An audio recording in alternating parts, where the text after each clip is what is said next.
hermanos, el Señor les bendiga. Sean ustedes bienvenidos a esta lectura de la Biblia con un estudio de la misma. Estamos muy contentos de poder estar transmitiendo con ustedes. Y hermanos, vamos a tener una palabra de oración antes de que comencemos esta lectura. Oremos. Amante Padre Celestial, en esta noche glorificamos tu nombre. Y glorificamos tu nombre llenos de entusiasmo y con mucha alegría, porque tú nos permites escudriñar tu palabra. Tú nos permites, Padre Celestial, abrir la Biblia, leerla. De este modo lo hemos venido haciendo capítulo por capítulo, verso por tras verso, desde Génesis, Padre, y ahora nos permites estar ya en el libro de Números. Padre, no solo se trata de que leamos, sino que a través de tu Espíritu Santo nosotros podamos aprender, podamos discernir, Padre Celestial, y aplicar a nuestra vida enseñanzas contenidas en tu palabra. De tal forma que te rogamos que en esta noche podamos nosotros poner atención, pero también aplicar con la ayuda de tu Espíritu Santo a nuestras vidas y darnos cuenta que tú eres un Dios sin par, amoroso, misericordioso. Oramos a ti agradeciéndote por esta oportunidad en esta noche, en el nombre de nuestro Señor Jesucristo. Amén. Les invitamos a abrir sus Biblias, amados hermanos, en el libro de Números, capítulo número 11. Números, capítulo número 11. Este es el capítulo que vamos a leer y a estudiar, a comentar un poco en esta noche. En el capítulo 10, recordando, hablamos acerca de que eso de utilizar trompetas para dar órdenes fue un invento de Dios. Dios fue el que diseñó este instrumento musical o lo aplicó para dar órdenes, en este caso, a los ejércitos de Israel, pero también al pueblo de Israel en general. Estudiamos que había varios tipos de toques y que el pueblo se aprendía y los ejércitos se aprendían cada melodía para interpretar aquella orden. También vimos que en el capítulo número 10 nos encontramos a Jetro, el suegro de Moisés, que aquí aparece como Raguel Madianita. Hablamos un poquito acerca de la procedencia de los madianitas, y encontramos a Madián como uno de los hijos de Abraham con su tercera esposa, Cetura, allá en el libro de Génesis. Y de esta forma vimos también que la nube iba siempre al frente, y cuando la nube bajaba, el pueblo acampaba; cuando la nube se elevaba, el pueblo partía. Estamos ahora en el capítulo 11, un capítulo bien interesante y creo yo que con muchísima enseñanza. Como ustedes saben, el pueblo estaba en medio del desierto. Puros hombres que podían salir a la guerra eran alrededor de 600,000, más de 600,000. Entonces estamos hablando de un pueblo de 2 millones o de 3 millones de habitantes en medio del desierto. ¿Cómo alimentar a tanta gente en medio del desierto? Pero por supuesto que para Dios no hay imposibles. Veamos, por favor, esta primera imagen. En esta primera imagen vemos el maná. Dios hacía que con el rocío de la noche cayera maná. Y la gente al día siguiente se despertaba y llenaba platos como estos que ustedes están apreciando aquí, platos de ese maná. Y con ese maná, que dice la Biblia que sabía como a miel, pues ellos se alimentaban. Veamos esta otra imagen. Aquí tenemos a un niño con un plato y cómo se llenaba el desierto de este maná, que además se podían hacer tortas, se podían hacer empanadas, varios tipos de platillos se podían hacer con el maná.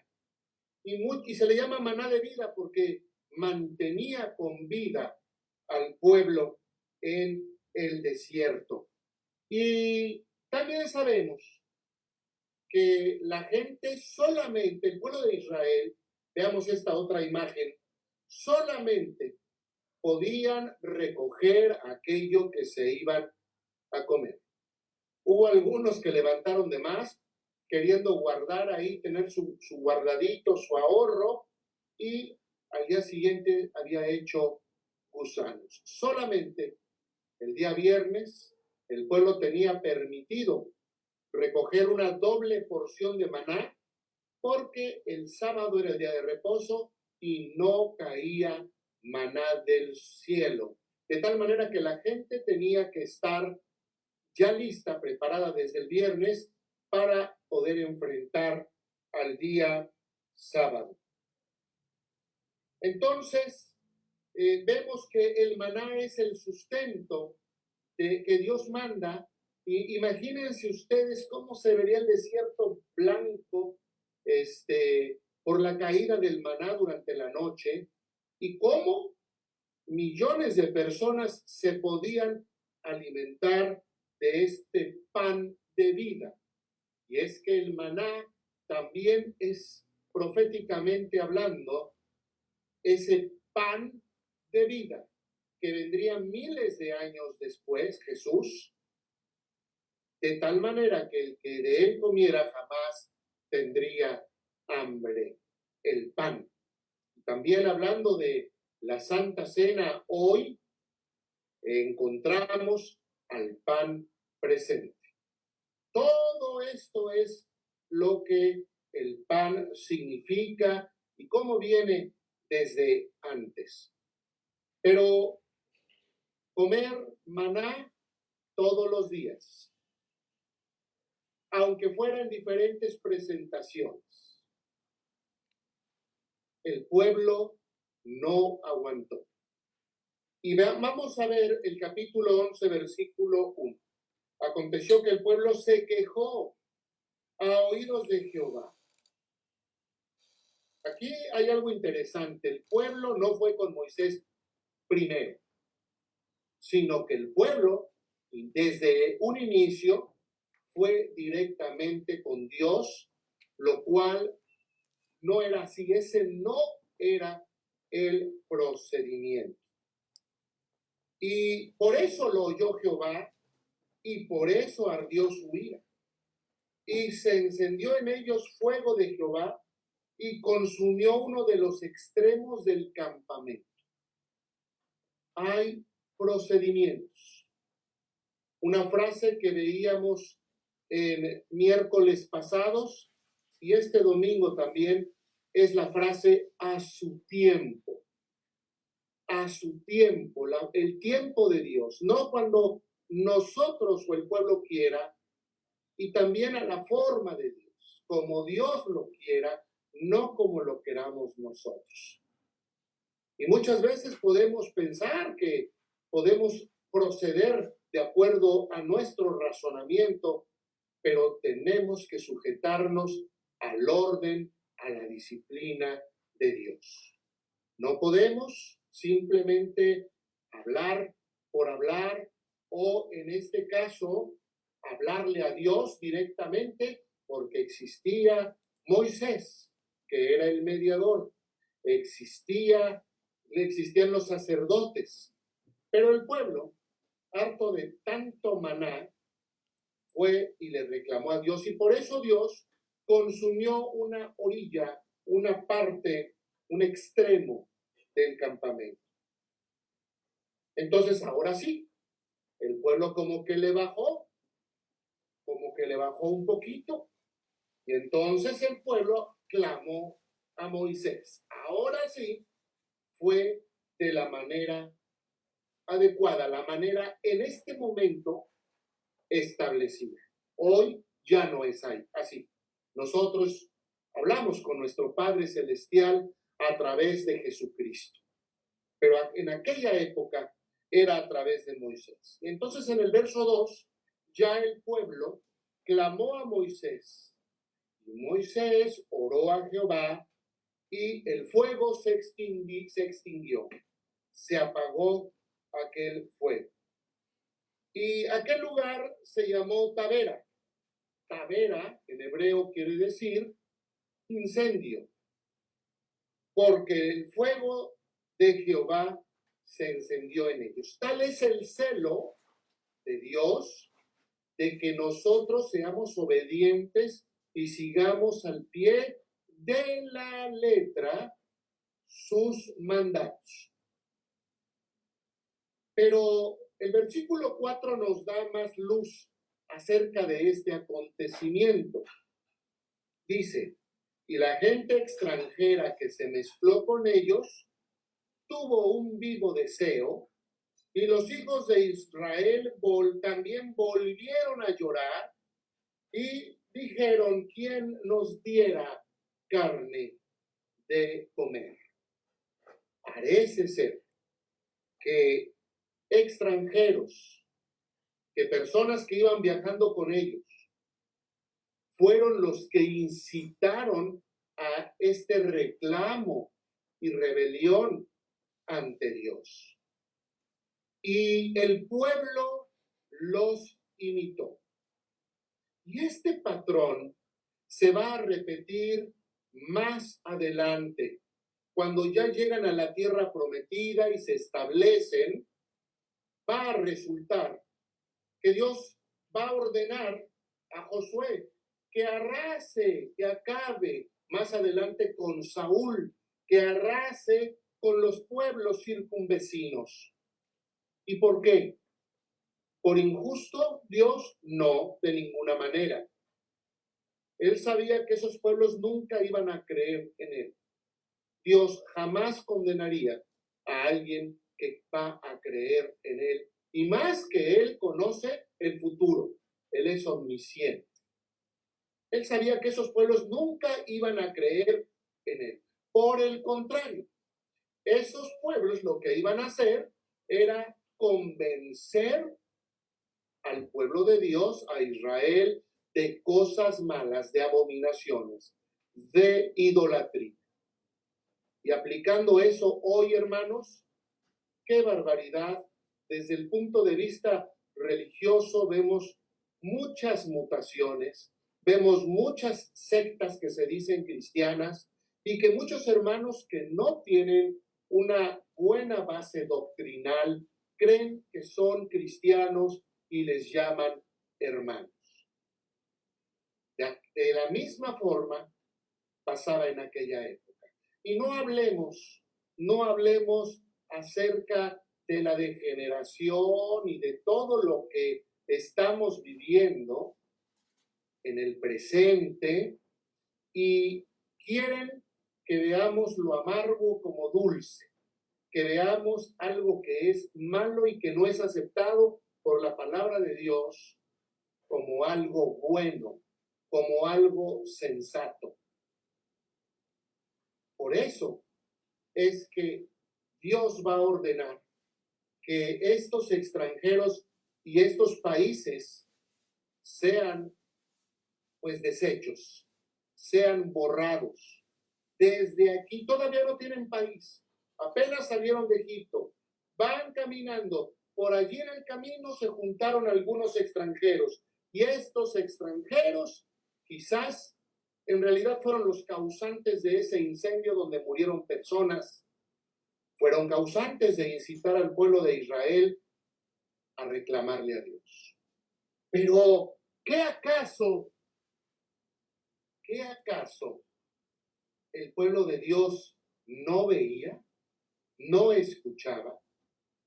Hermanos, habían visto plagas en Egipto, habían salido triunfantes, habían visto la última plaga que fue la muerte de los primogénitos, habían celebrado la Pascua. Dios había detenido con una columna de fuego al ejército egipcio. Dios había abierto el mar.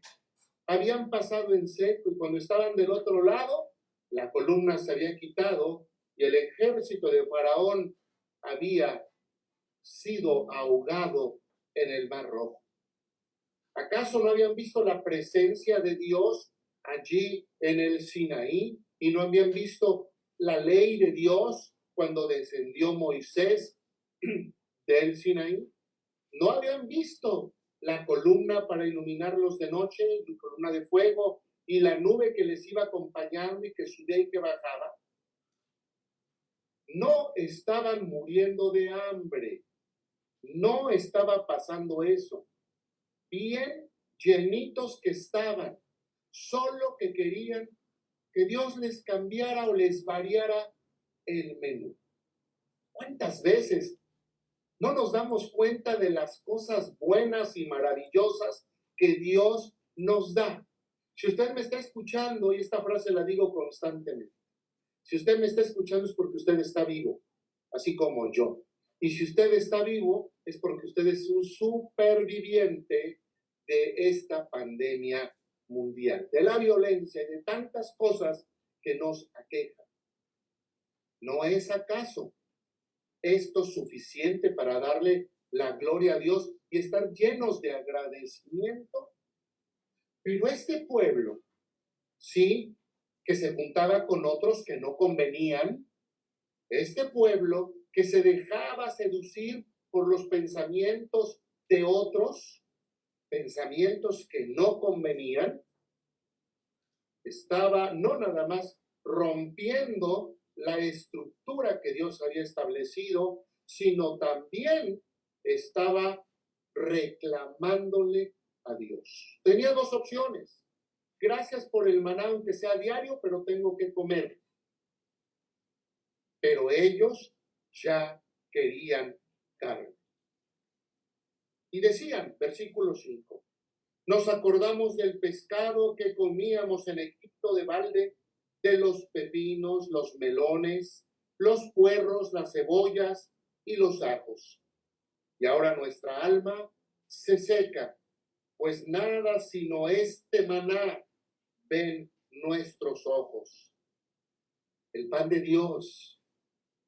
Otra aplicación es la gente, las personas en el presente que no quieren saber de el pan de Dios, que es Jesucristo, que es Jesús.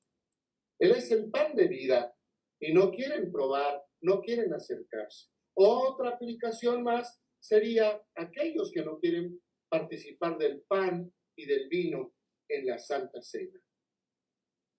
Y dice la Biblia que era el maná como semilla de culantro y su color de bedelio.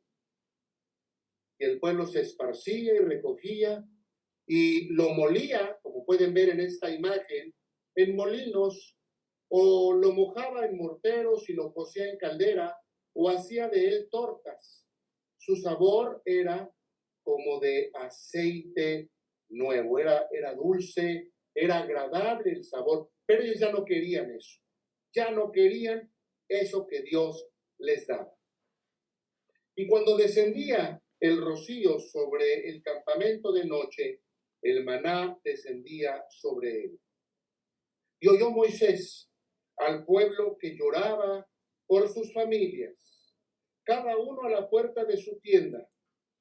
Y la ira de Jehová se encendió en gran manera.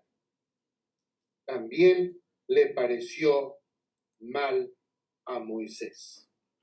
Se enoja Dios porque el pueblo es mal agradecido. ¿Será que a veces somos nosotros o en algún momento hemos sido mal agradecidos con Dios? Hay personas que se enojan con Dios porque Dios no les da lo que ellos quieren. Hay personas que están sentidas con Dios porque sienten que Dios les quitó algo que tenían. Pero Job, ¿se acuerdan su frase célebre? Dios dio, Dios quitó, sea el nombre de Dios alabado, bendecido. Esa debe ser nuestra actitud. ¿Sí? Hay un himno que se llama Pastor te bendigo. Y está muy bonito, y dice que Pastor te bendigo por lo que me das. Si nada me das, también te bendigo. Y te sigo sirviendo. Entonces, eso no lo comprendía el pueblo de Israel, pero aquí viene algo interesante. Moisés explota, porque Moisés es un ser humano. Y ahí nos damos cuenta que Moisés no es Jesús, por supuesto. Es un tipo, representa, ¿sí?, a Jesús, pero no es Jesús. Y por eso pierde el control, se sale de sus cabales, y entonces Moisés, ya no nada más el pueblo, ya no nada más los extranjeros, Moisés se rebela contra Dios, se enoja con Dios. Y vean a partir del versículo número 11, Moisés dijo a Jehová, ¿por qué has hecho mal a tu siervo? O sea, ya le está diciendo, Dios, tú a mí me afectaste, tú a mí me hiciste un daño, me hiciste un mal, no me amas, no he hallado gracia en tus ojos. Eres malo, eres inconsciente, eres injusto, porque pones a todo este pueblo sobre mí. Híjole, además de que está desesperado Moisés, está diciendo blasfemias, está atreviéndose a decir cosas que no son, porque ¿acaso él lleva la carga del pueblo? ¿Acaso él le ha dado el maná al pueblo? ¿Acaso él es el que controla la nube y la columna de fuego? ¿Acaso él es el que le da de beber ríos de agua viva al pueblo por su poder? ¿Cómo dice que lleva la carga? Un error, definitivamente un error grande de Moisés. Pero además está aseverando que Dios le hizo un mal. ¿Cómo Dios puede hacer un mal? Dios es santo, Dios es santísimo. ¿Cómo puede Dios hacer el mal? Eso es una herejía. No he hallado gracia ante tus ojos, no me amas. Me pusiste con este pueblo. También entendemos que está desesperado. No lo justificamos, pero entendemos que está muy, muy desesperado porque el pueblo era duro, el pueblo era difícil, el pueblo era necio. Versículo 12. Concebí, dice Moisés, concebí yo a este pueblo, yo lo hice nacer, lo engendré yo para que me digas, llévalo en tu seno como lleva la que cría al que mama a la tierra de la cual juraste a sus padres. ¿De dónde conseguiré yo carne para dar a todo este pueblo? Porque lloran a mí diciendo, danos carne que comamos. También es verdad que estaba bajo mucha presión, pero nunca bajo la presión, bajo la desesperación, debemos renegar de Dios. Debemos voltearnos, rebelarnos ante el que nos ha dado todo y nos lo sigue dando. Incluso tenemos hasta la vida y ese aliento para malutilizarlo, renegando del Creador. No puedo, dice Moisés, no puedo yo solo soportar a todo este pueblo que me es pesado en demasía. Y si así lo haces tú conmigo, yo te ruego que me des muerte, mátame. Ya no quiero seguir en esto. Si he hallado gracia a tus ojos y que yo no vea mi mal, ya no quiero saber más nada de este pueblo, estoy harto de ellos. ¿Cuántas veces un pastor puede decir eso? Y lo dice. ¿Cuántas veces un anciano o un diácono? ¿Cuántas veces un directivo se desespera porque hay necedad en el pueblo? ¿Qué cosa tan fuerte se estaba viviendo en ese momento? Hay una crisis. Y en esta crisis hay crisis en el pueblo, hay crisis por los extranjeros, pero hay crisis en el que veía a Dios cara a cara y en el que llevaba la palabra. Hay crisis en Moisés. Entonces, Jehová habla con Moisés y le recuerda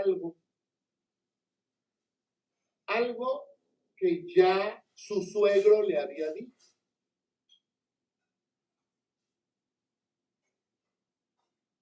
Nombra verdad, porque si no vas a desfallecer, vas a volverte loco.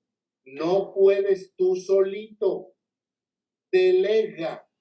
Ya Jetro le había dicho esto a Moisés, su yerno. Parece ser que lo hizo un tiempo y después ya no lo hizo. ¿Qué estaba pasando aquí? Entonces, Jehová le dijo a Moisés, reúne 70 varones de los ancianos de Israel, que tú sabes que son ancianos del pueblo y sus principales, y tráelos a la puerta del tabernáculo de reunión y esperen allí contigo. Te voy a dar ayuda, 70 ancianos. Y yo descenderé y hablaré allí contigo, y tomaré del espíritu que está en ti y pondré en ellos, y llevarán contigo la carga del pueblo, y no la llevarás tú solo. Por un lado, Dios está diciendo de plano, no aguantas, no puedes, no tienes fe, así que voy a poner a otras personas. Este reclamo que me has dado merece que ya no seas tú nada más, sino que otras personas estén ocupando ese lugar.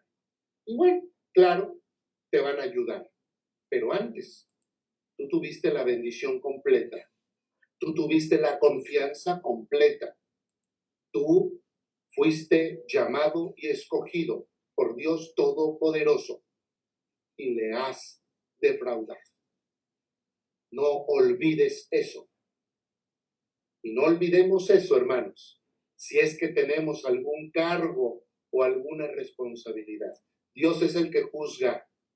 Dios es el que llama a cuentas a quienes le sirven. Y aunque parece que se concede una petición de Moisés, va implícita también una condenación, un castigo en Moisés. Porque antes él era el absoluto, solo él con Dios. Y ahora con 70 personas, porque él renegó de Dios. Así que tráelos a la puerta del tabernáculo de reunión y esperen allí contigo. Y yo descenderé y hablaré allí contigo y tomaré del espíritu que está en ti y pondré en ellos el poder que yo te di, Moisés, que tú solito tenías. El poder, esas cosas que obrabas en mi nombre. Bueno, pues lo voy a dividir entre 70. Lo voy a entregar a 70 partes, 71 contigo, 71 partes ese poder. Y entonces van a llevar la carga del pueblo y ya no la llevarás tú solo. Pero al pueblo dirás, santificaos para mañana y comeréis carne, porque habéis llorado en oídos de Jehová, diciendo, ¿quién nos diera a comer carne? Ciertamente mejor nos iba en Egipto. Jehová pues os dará carne y comeréis. Este último comeréis está como, en hebreo, es algo así como decir, ¿quieres carne? Te voy a dar carne y vas a comer y ahora vas a comer carne, ¿eh? En ese tono, en ese estilo. Vendrá la carne y comeréis.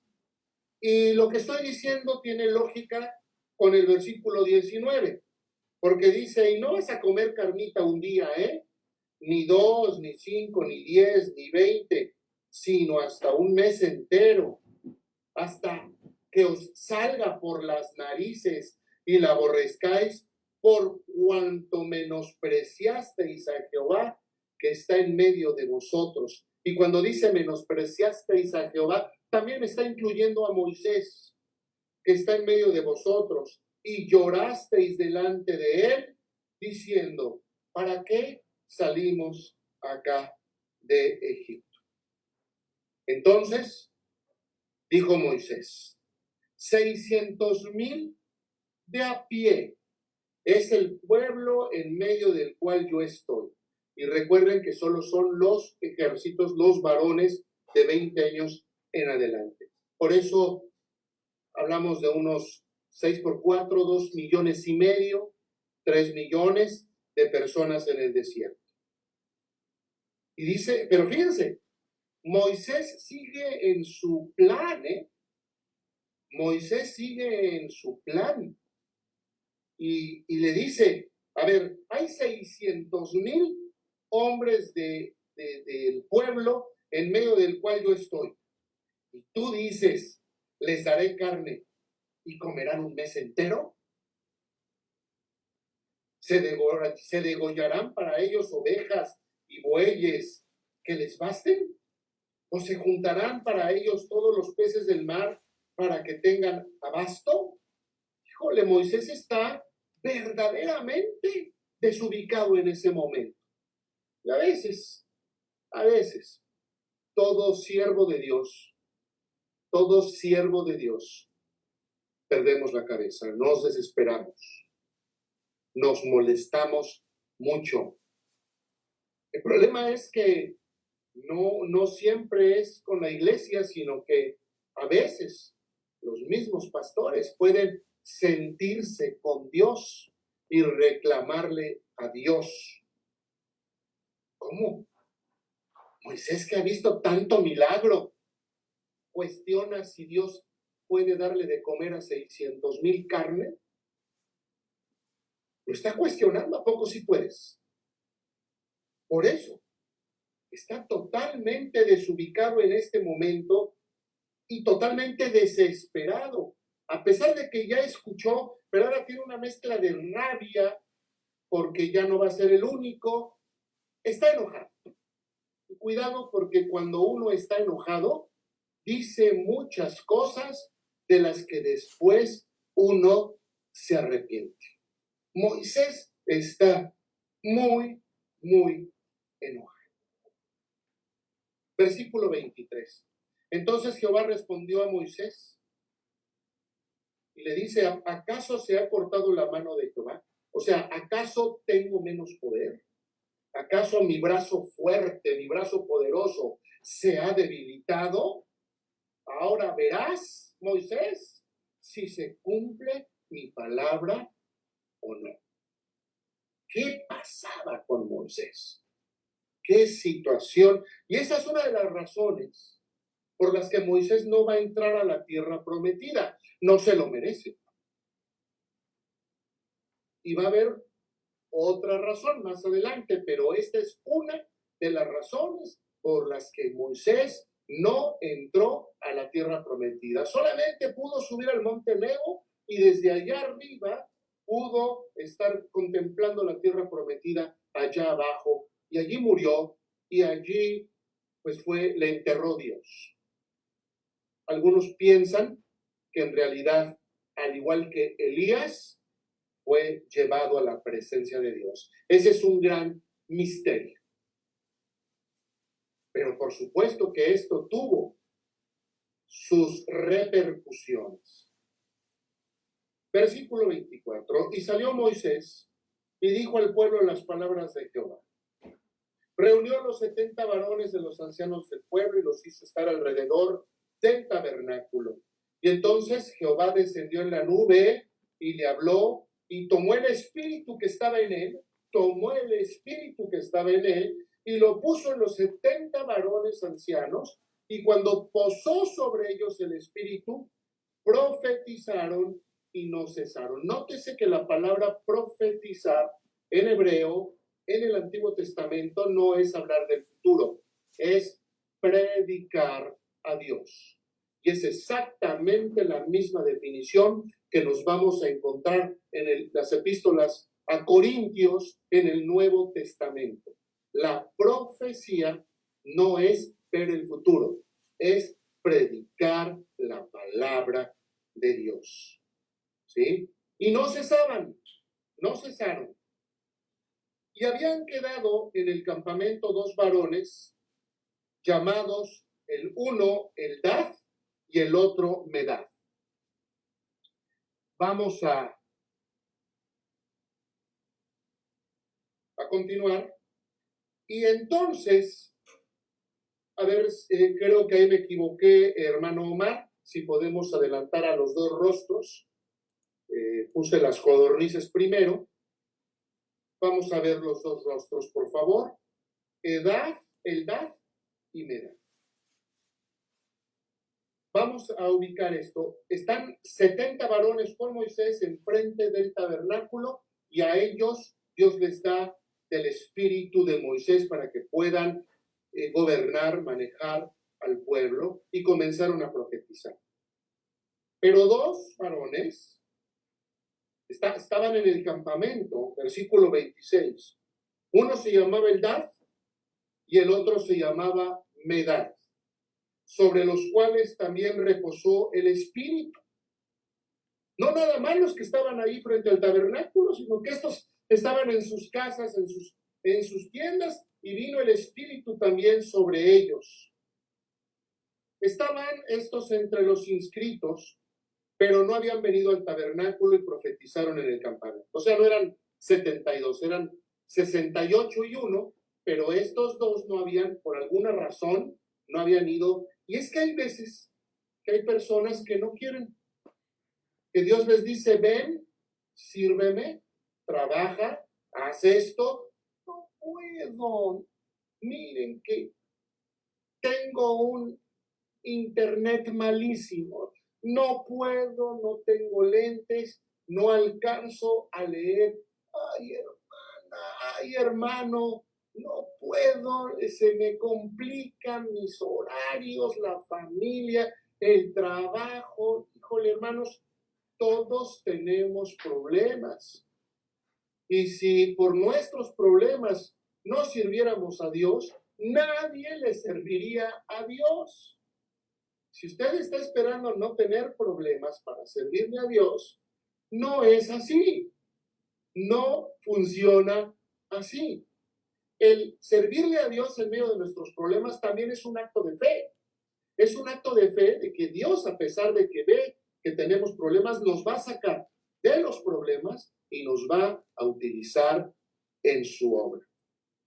Estos 2 que están viendo ahorita aquí, Eldad y Medad, habían sido de los llamados, pero no habían ido, no querían entrarle a la chamba y creyeron que le podían decir no a Dios. Y allá en sus casas donde estaban, lejos del tabernáculo, también les vino el Espíritu Santo y comenzaron a predicar.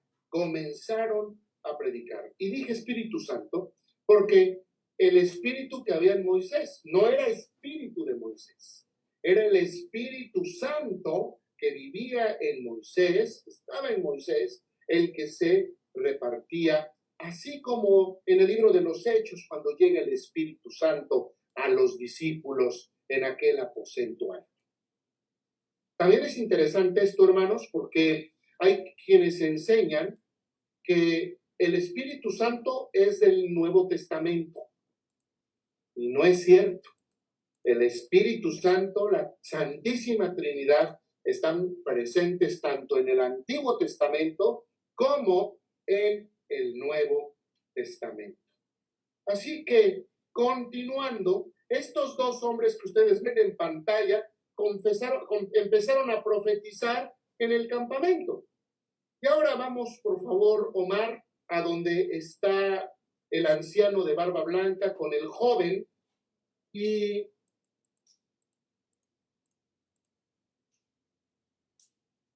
¿qué es la inmediata? Gracias.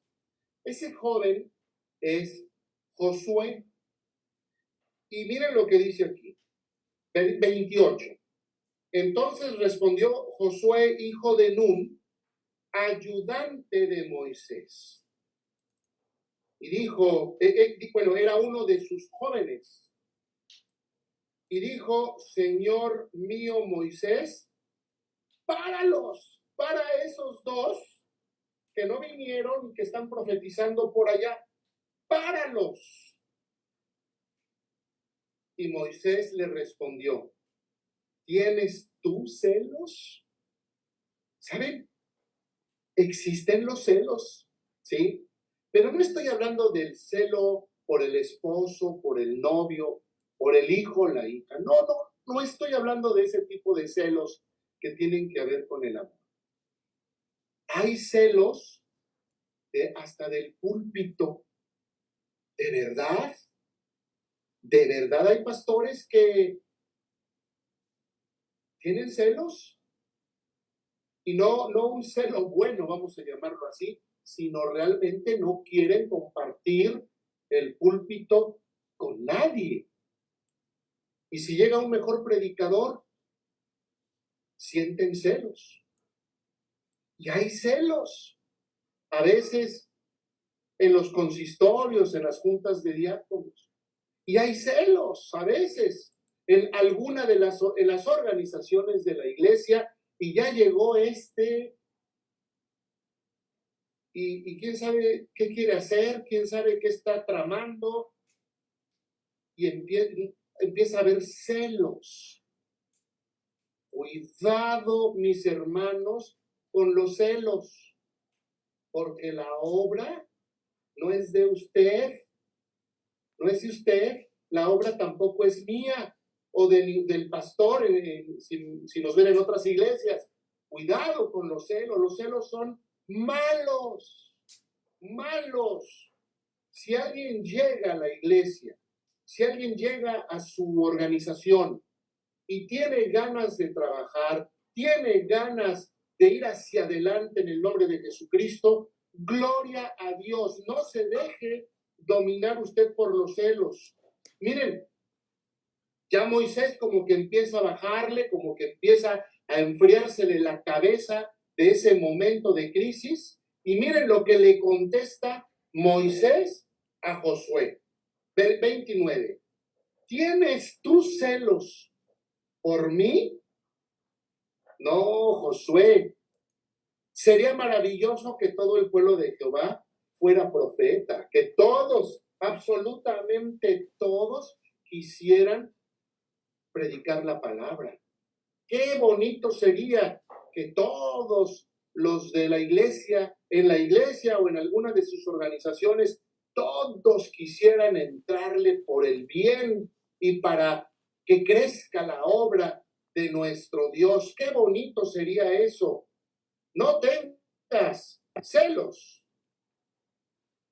¿Tienes tú celos por mí? Ojalá todo el pueblo de Jehová fuese profeta y que Jehová pusiera su espíritu sobre ellos. Y ya se quedó calladito Josué. Cuidado con esos celos en la obra. No son buenos. Y Moisés volvió al campamento él y los ancianos de Israel, quizás ya más tranquilo. Y otra cosa interesante es, hace poco dije, por ejemplo, ninguna iglesia tiene el monopolio de la Santa Cena, ninguna iglesia, ni tampoco de la salvación. No, no. Todo es por Cristo, todo es por Él y para Él solamente. Y también el predicar, el servir, Él lo escoge, Él lo decide. Es por Él y solamente para Él.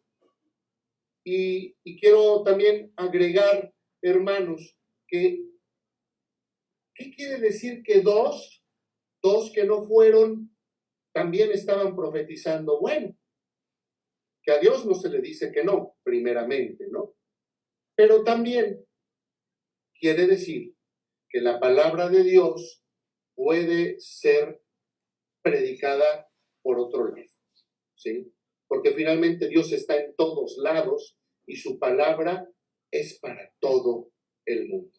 Versículo 31. Y vino un viento y trajo codornices del mar. Ahora sí, Omar, por favor, si te regresas a donde está la codorniz, en el pasto verde, por favor.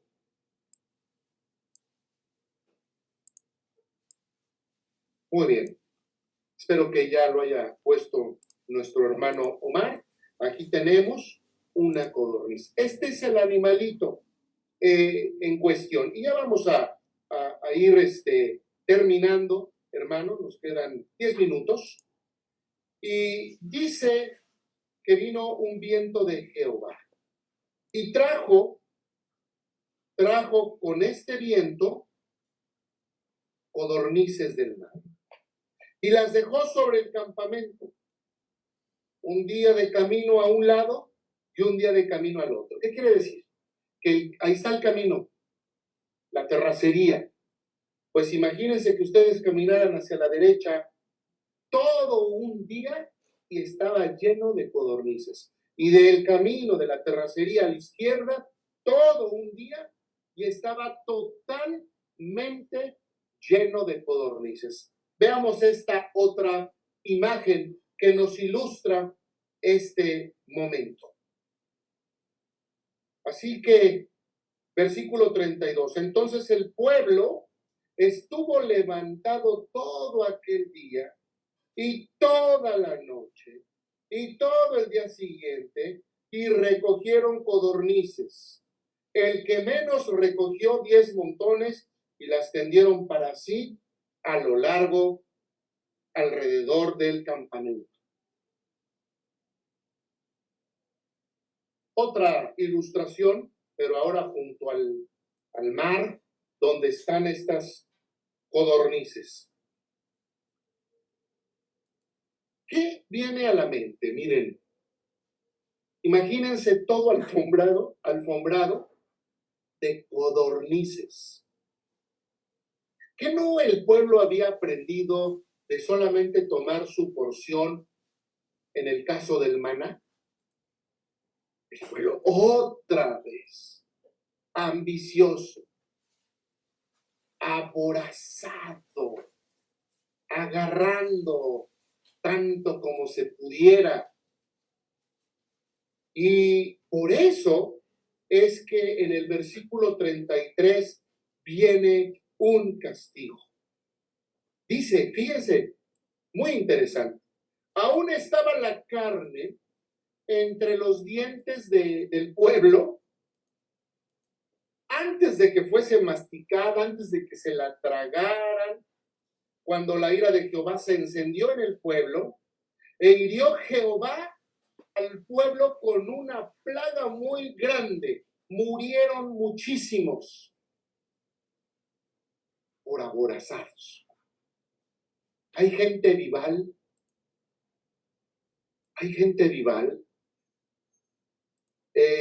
Ustedes saben que ahorita estamos en Veracruz, en lo que están en la ampliación del templo, y estamos transmitiendo y estaremos transmitiendo desde acá mientras dure esa ampliación. Pero durante el viaje, la carretera, aquí al puerto de Veracruz, se había volteado un tráiler ahí en Maltrata, un tráiler de cervezas, y hermanos, un hormiguero de gente, sin importarles la neblina. Había neblina y había llovizna. No les importó. Y yo cuando he pasado en ocasiones anteriores por ahí, no veo ni casas. ¿De dónde salieron? Pero así, y atravesándose en la autopista con neblina. Todo por ir a recoger, y venían cargando, ni podían caminar, ni podían atravesar la autopista. ¡Qué cosa! O recordemos cuando explotó en Hidalgo una línea de gasolina, una tubería de gasolina. Bueno, antes de explotar había una fuga y la gente iba con cubetas. Hermanos, los cristianos no somos así. Por favor, los cristianos no somos vivales, no somos aprovechados. Eso es pecado, eso es voracidad. Yo no sé si habrá habido algún accidente en Maltrata. Oré porque no hubiera un accidente. Tuvimos que zigzaguear porque les digo que había gente, es increíble, en una carretera tan peligrosa, con neblina y cargando sus cervezas. Espero que no haya habido ningún accidente. Pero en el gasoducto, oleoducto, que explotó finalmente, impresionantes las imágenes de las personas como teas humanas corriendo encendidos. Y eso es precisamente lo que les pasó a este pueblo aborazado, injusto, malagradecido. Aún estaba la carne entre los dientes de ellos antes que fuese masticada, cuando la ira de Jehová se encendió en el pueblo, e hirió Jehová al pueblo con una plaga muy grande. Y llamó a aquel lugar, a ver si buscamos, Omar, esta imagen, Kibrot Hataaya o Hataaba.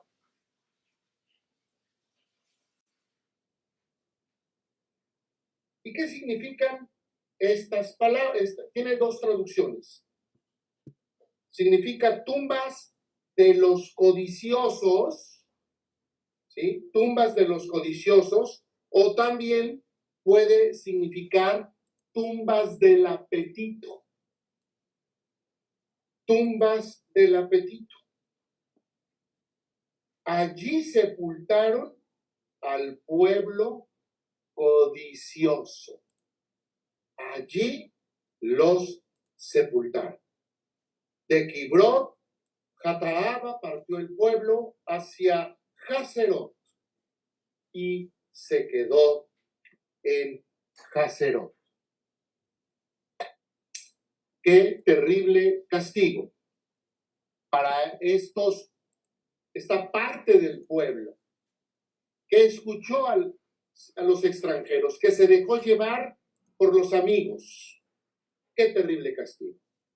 Qué terrible castigo para los que no siguieron el procedimiento que Dios tenía establecido y quisieron dirigirse a Dios a reclamarle directamente. Qué terrible castigo para estos hombres codiciosos, malagradecidos.